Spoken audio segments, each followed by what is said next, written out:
So it is important to differentiate between cleidocranial dysplasia and ectodermal dysplasia. In cleidocranial dysplasia, there is an absence of clavicles, supernumerary teeth, retained primary teeth, permanent teeth not erupting, frontal bossing, hypertelorism. It is autosomal dominant, and the problem is there's a problem with chromosome 6. The gene core finding the gene core binding I'm sorry gene core binding factor alpha 1. There are many supernumerary teeth, and in this is similar to Gardner's syndrome, uh, but there is uh, more supernumerary teeth in cleidocranial dysplasia than Gardner's. Now, in ectodermal dysplasia, there will be abnormalities of two or more ectodermal structures, such as hair, teeth, nails, sweat glands, etc. These people have thin hair, thick nails. So thin hair, thick layers, lightly pigmented skin, sweat glands that function abnormally. These people cannot perspire or regulate body temperature because their glands are not functioning. The sweat glands are not functioning right. The teeth, there will be some teeth that are going to be congenitally absent. There is an X-linked hypohydrotic ectodermal dysplasia, and this is the most well-known form. And this means that their sweating is decreased. The patient with ectodermal dysplasia will also have sparse hair, uh, little brown hair, light pigmentation. Oligodontia is most common, usually not anodontia. And there's a mutation with chromosome 14 PAX9 gene. Sometimes teeth exhibit taurodontism.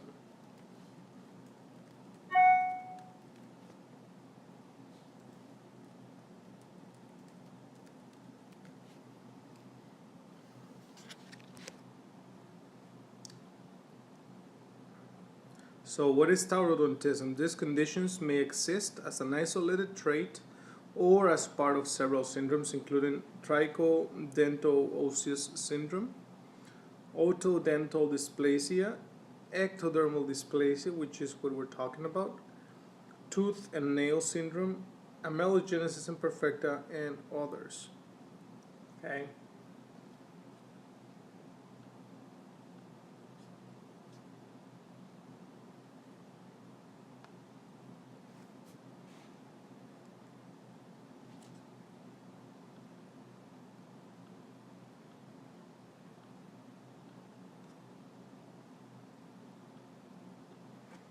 So now in Paget's disease of bone, which is called also osteitis deformans,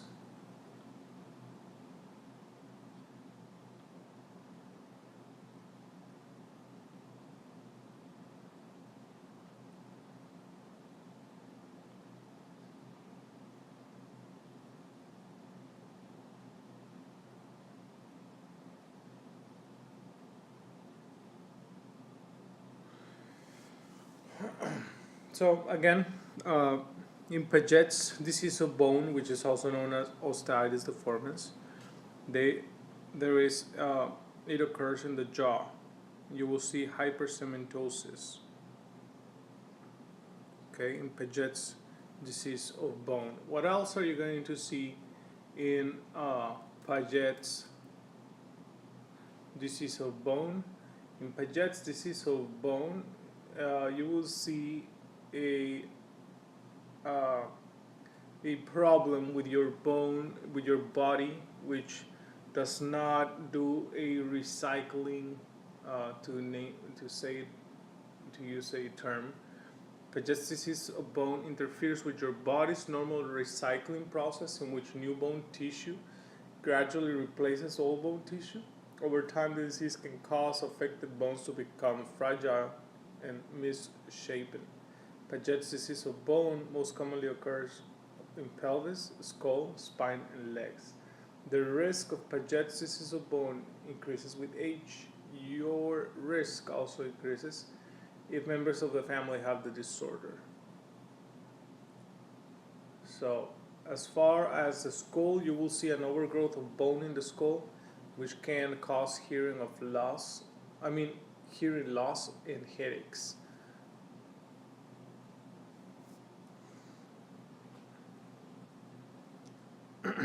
And well, this will be what you're gonna see in mouth. You're gonna see in hypercementosis. Now, dentinogenesis imperfecta, type 1.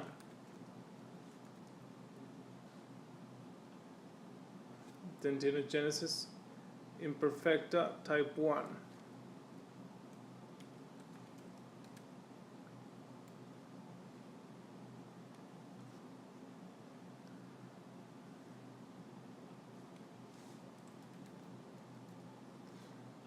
In dentinogenesis imperfecta, type 1, um,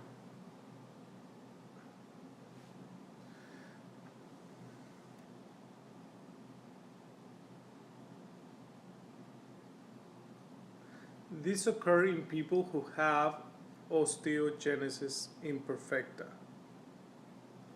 So, the dentinogenesis imperfecta will be seen in patients that have osteogenesis imperfecta. And this is a condition in which bones are brittle, causing them to break easily. Okay?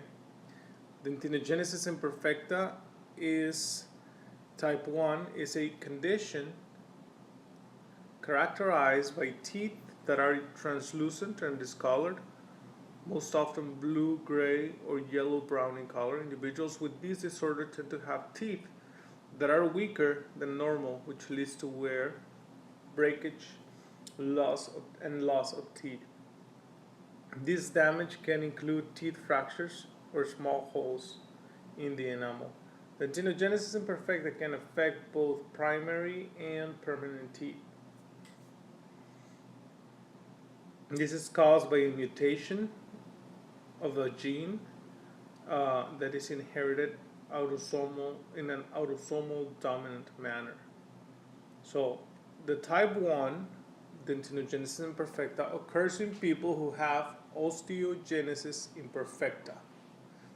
This is a condition that we were talking about in which bones are brittle, causing them to break easily.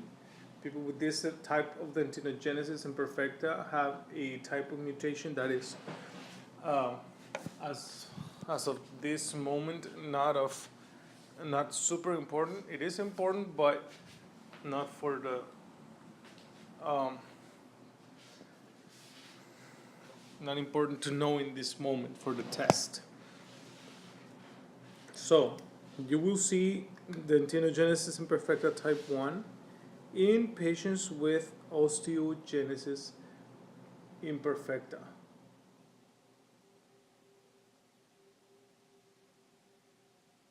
Okay? Now, in dentinogenesis imperfecta type 2 is what you see without osteogenesis imperfecta. So type 1 is with osteogenesis imperfecta, type 2 without osteogenesis imperfecta. And now, dentinogenesis imperfecta type 3 is what they call shell teeth. And we will see that later, okay? For now, let's see dentinogenesis imperfecta type 2. It usually occurs in people without another inherited usually occurs in people without another inherited disorder. Some families have type 2, with type 2 also have progressive hearing loss in older age. Type 2 um, dentinogenesis imperfecta is the most common type of dentinogenesis imperfecta. So,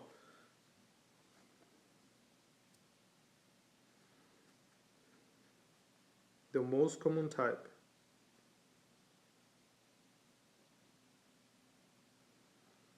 is dentinogenesis imperfecta type 2. And the dentinogenesis imperfecta type 1 comes with osteogenesis imperfecta. This one is the one that you will see with the blue sclera, okay? And it's autosomal dominant. In both of them, there is a total obliteration of the pulp chambers. Total obliteration of pulp chambers. And in both of them, you will see blue, gray, yellow, brown, opalescent, weakened teeth, and it's autosomal dominant. Now,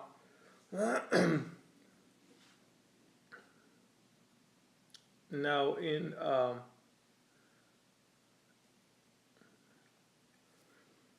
dentinogenesis imperfecta type 3, you'll see shell teeth.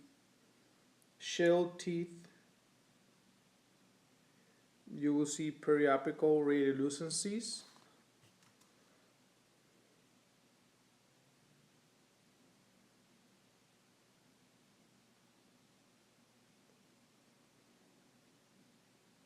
Let's see.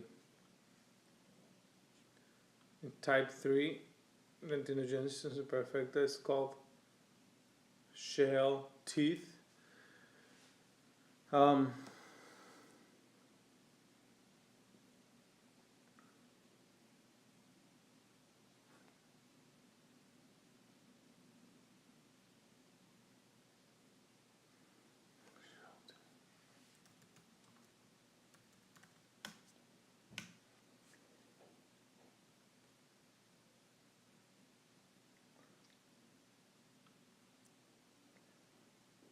So anyway, shell teeth, they have large pulp chambers, insufficient coronal dentin, and usually no roots. This is shell teeth, which is dentinogenesis imperfecta type 3, which we can see in people that have opalescent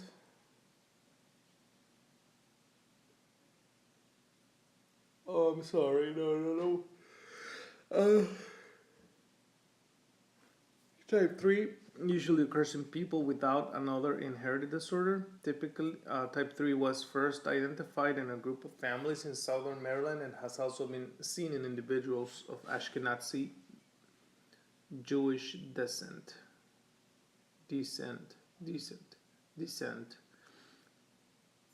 Some researchers believe that dentinogenesis imperfecta type 2 and 3, along with a similar condition called dentin dysplasia type 2, are actually just different forms of a single disorder. So next, there is also dentin dysplasias, which are also autosomal dominant.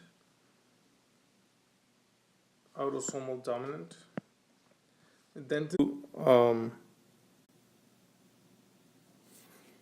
okay. Dentin dysplasia type 1 have crowns but no roots. In dentin dysplasia type 2, pulp ascends to the crown like a thistle, but teeth of normal size and pulp stones. So I'm going to read this little pamphlet before we go any further. And it's about dentin dysplasia type 1, which is known as the rootless teeth. Dentin dysplasia is a rare abnormality anomaly is an autosomal dominant hereditary disturbance in dentin formation affecting either the primary or both the dentitions in approximately one patient in every 100,000. So this was originally known as toothless teeth. So it's a tooth that does not have roots. The crowns appear normal or might be slightly amber colored, but no or only rudimentary root development. There's an aberrant growth of dentin in the pulp chamber, leading to reduced pulp space, and that is very important. Reduced pulp space.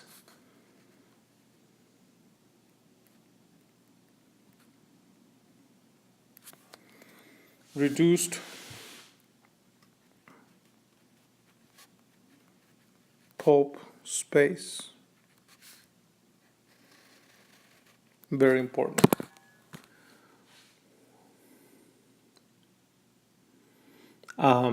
Again, type 1 dentin dysplasia, the crowns look normal, but may be slightly amber colored or may not have any change in color. But there is no root development, or if there is any root development, it's very rudimentary. There's an aberrant growth of dentin in the pulp chamber, leading to reduced pulp space, impermanent teeth, and incomplete or total obliteration of the pulp chambers and periapical radiolucent areas, or cysts, which might result in premature loss of tooth. Teeth show greater resistance to caries than normal teeth do. Important, you will have a greater resistance to caries in patients with type 1 dentin dysplasia. Very important. Very interesting also.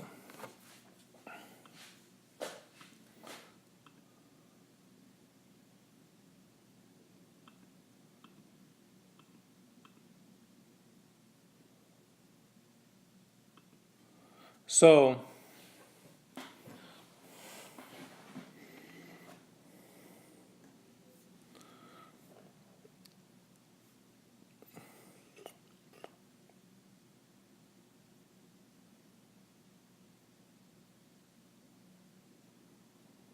we're going to take a little pause.